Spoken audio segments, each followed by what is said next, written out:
Okay, so I'm just going to grab the paper.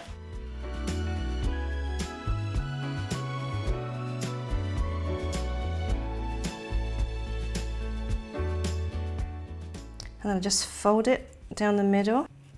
And I'm just going to cut like a diamond shape and leave a little tail at the end, like so. So I'm just going to open it up with my fingers and stretch it out a little bit. So we have a little bit of shape now. And with the tool, I'm just going to curl the edge like so.